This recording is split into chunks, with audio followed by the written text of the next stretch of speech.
Good afternoon guys, welcome back to my YouTube channel. Today is Monday, July 28 at mag-unbox ako ng dalawang parcels na binili ng asawa ko online. Dumating lang kanina umaga. Tama-tama papunta kami ng Ensinger tapos dumating yung nag-deliver. So, unahin natin itong isa. Medyo mabigat siya. Saan ba ito galing? Hindi itong letra, hindi ko mabasa. Cyberport. In-order niya sa Cyberport kasi kailangan namin itong dalawang items na po para sa doon sa TV ng aming guest room dahil nilagay niya yung lumang TV namin doon. Tapos kailangan namin ng itong dalawang items na to. So buksan ko na to. So buksan na natin to. Kailangan ng scissors. Ay, hindi kailangan scissors kasi pwede lang i-pull up dito. So, ano pa yung cola niya. Ayan siya. So, dito invoice.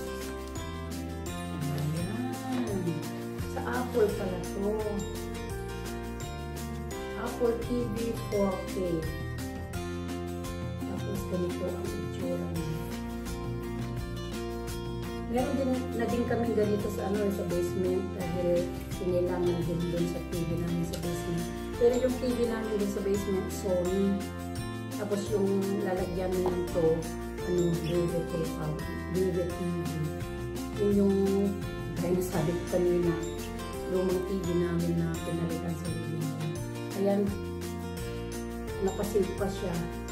Buksan natin dito. Para din sa sa iPhone. Ay dalawang piraso, kailangan buksan nito. Bali dalawa siya. Kasi pag naka pa to, hindi pwede mabuksan yung karton, yung box. Brand new talaga siya.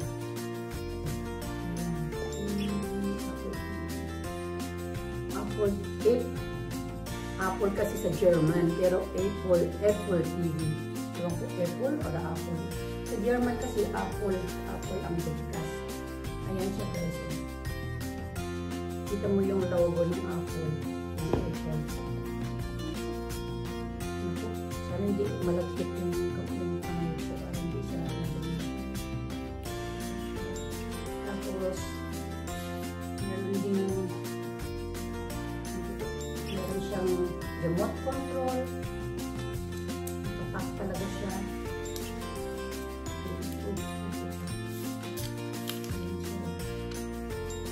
Isauli ko din sa box kasi mamaya i-connect na ng asawa ko ayun sa taas sa attic namin.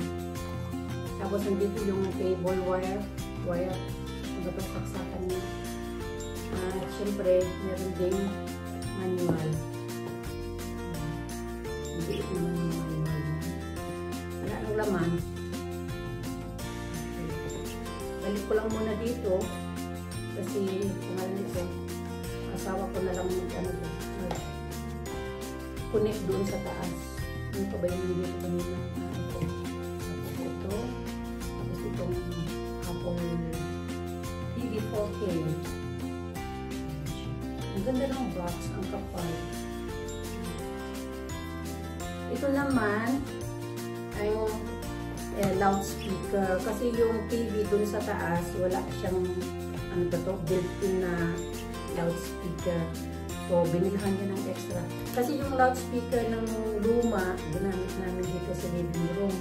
So hindi magamit yung TV pag wala siyang external na loudspeaker. Kaya bumili siya. JBL na lang bilhin niya, hindi na siya bumili ng original na loudspeaker kasi masyadong mahal. Para lang naman daw sa guest. Hindi naman para sa amin. Ayan siya guys. Mabigat siya. Mabigat yung karton. Nakasilk pa siya Ito nakasilk pa siya. Original talaga. Brand new. Ang galing natin yung silk niya.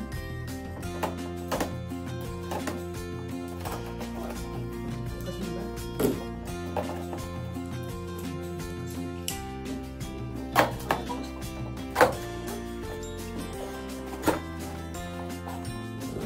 yung handle niya nakalagay JBL. Ito nakalagay JBL. Parang initial ko JBL. Ayan siya guys. Kita natin.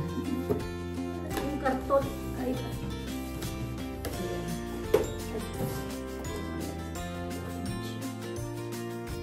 May box din doon na extra. Ito bumaksak. Ang ganda ng pagkabalot.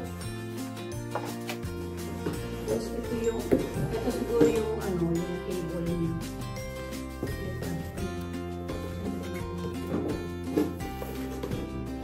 Close pala. Dito lang muna ito sa tabi. Kasi kailangan ko din ito mamaya isauli dun sa box para mas maganda yung dinagay pag ano ba ito, inakyat ko sa taas nasa original pa. So, bali ito yung TV. Ito ngayon yung speaker. Kabalot pa hindi na pa kabalot. Ay ba ito, cotton yung pagbalot niya. Cotton na tela. Parang bag. Parang dust bag. Ganda. Laki. Kaya yung kamay ko baka madumi. Nagbugas naman ako ng kamay bago ako nagkamay. Ayan siya guys. Merong mga saksakan dito. Ito power, USB, Ethernet, HDMI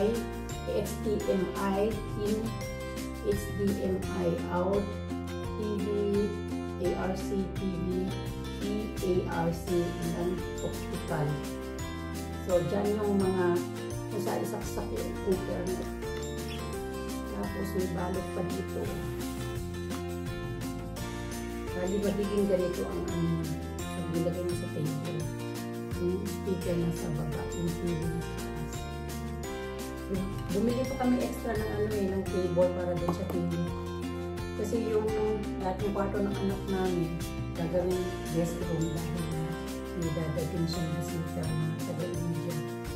Meron naman na kaming guest room pero gusto niya maayos na talaga yung sa taas. Ayan siya. So, bali ganito ilagay sa table. Mahaba siya Ewan ko mga 80 cm siguro ito. Hindi ko lang sure. Pero palagay ko 80 cm siguro. Mahaba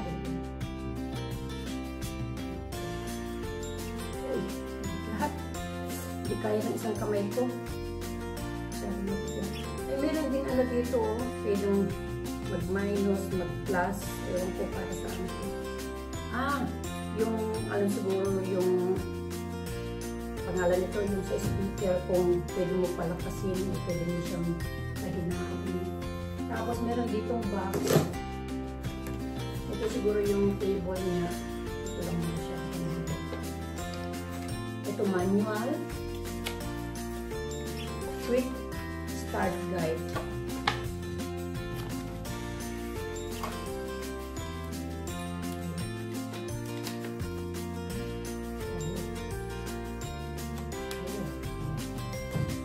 Tapos may dalawang battery, tapos USB cable, ito USB cable, tapos dalawang AAA na battery, saka may remote control din tayo. Ayun, ito ang remote control niya, nakabalot din.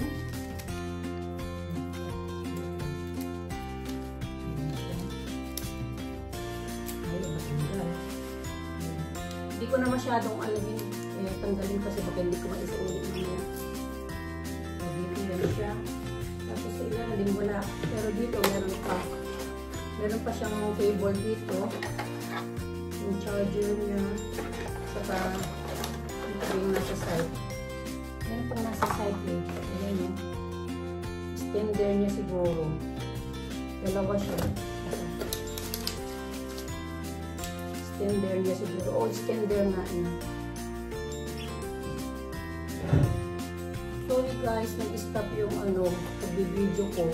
Bigla siyang nag-stop siya.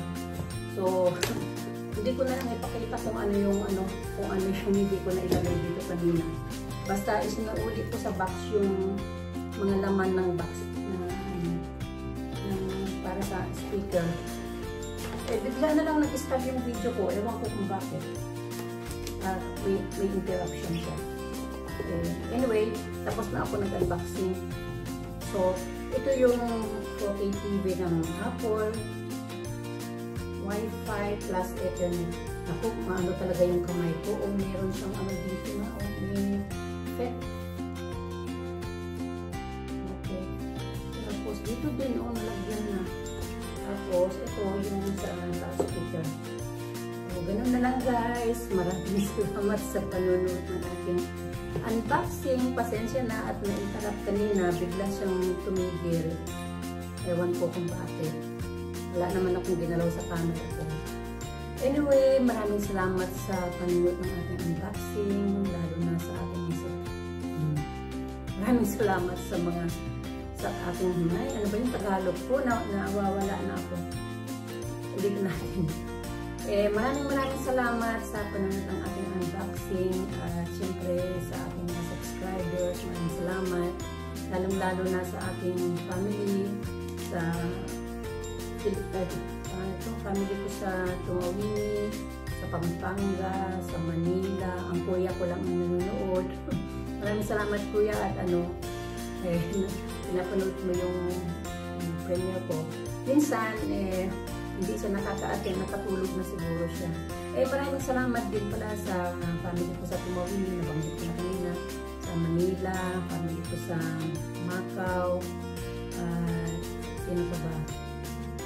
At saka kay Chris pala, special mention si Chris kasi 2 times siya nag-attend ng premiere ko ng kasunod. Minsan hindi siya nakaka-attend kasi may work siya. Nataon na wala siyang work na 2 consecutive Wednesday, so naka-attend siya. Maraming salamat Chris, and of course sa mga friends ko na nanonood ng video ko na hindi naman sila nagpo-comment, basta nanonood lang daw sila. Okay. At syempre, maraming salamat din sa aking mga teams, lalo na sa aking mga admins, at sa aking mga co-teams. Maraming salamat sa inyo guys. At sana patuloy tayo magtulungan sa ating YouTube channels. And syempre sa mga friends ko din dito sa Germany. At saka sa friends ko sa YouTube channel, sa YouTube world. Okay, thank you guys and God bless you all.